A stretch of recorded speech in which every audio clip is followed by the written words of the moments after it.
Nauubusan ka na rin ba ng ulam idea? Tara, luto tayo. Ito nga pala guys, ang isa sa paborito kong ulam at sobrang easy niya lang lutuin. Alang ako dito guys, isang quarter leg, nilagyan ko lang ito ng asin at paminta. At syempre, hindi mawawala ang ating Alaska crema at ang ating sliced mushroom. Syempre, di mawawala ang ating sibuyas at bawang.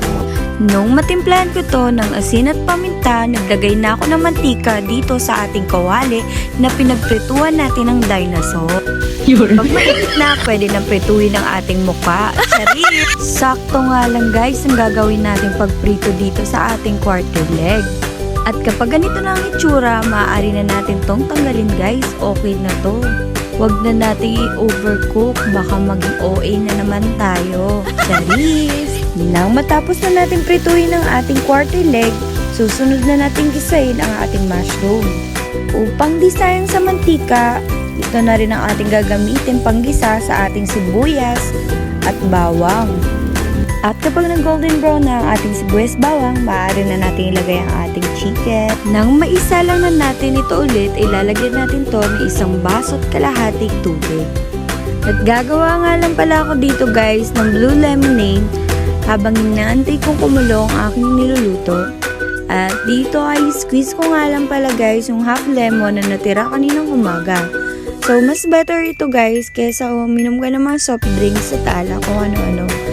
Kasi magandang tulong to sa cleansing, lalong-lalo na kapag may sipon tayo. Nag-add nga lang pala ako dito guys ng cold water, siguro mga isang baso or depende yun sa dami ng tubig na gusto ko. At naglagay nga lang pala ako guys ng brown sugar, 3 tablespoon dahil wala akong available na white sugar. At syempre, hindi mawawala ang ating blue lemonade powder. So, marami to guys sa palengke. So, naglagay lang ako guys na 2 tablespoon and a half. Available nga pala guys itong blue lemonade powder kahit sa ang market or sa mga grocery store. So after ko ilagay lahat ng ingredients ay imimix lang natin siya. At nang kumulo na nga guys ang ating niluluto ay i-add na natin ang ating Alaska crema all-purpose cream. At isinunod na nga natin ang ating mushroom na isinutay kanina. Mag-a-add nga lang pala ako dito guys ng paminta at 1 tablespoon of soy sauce at syempre 1 pinch of salt. After 6 minutes ay kumulo at naluto na rin ang ating niluluto. At mag-a-add lang tayo ng sili haba. Optional lang naman ito guys. Eto na nga pala guys ang ating creamy chicken mushroom. Sobrang sarap at ang easy lang gawin.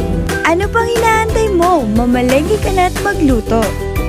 Thank you for watching. Don't forget to subscribe and like my video.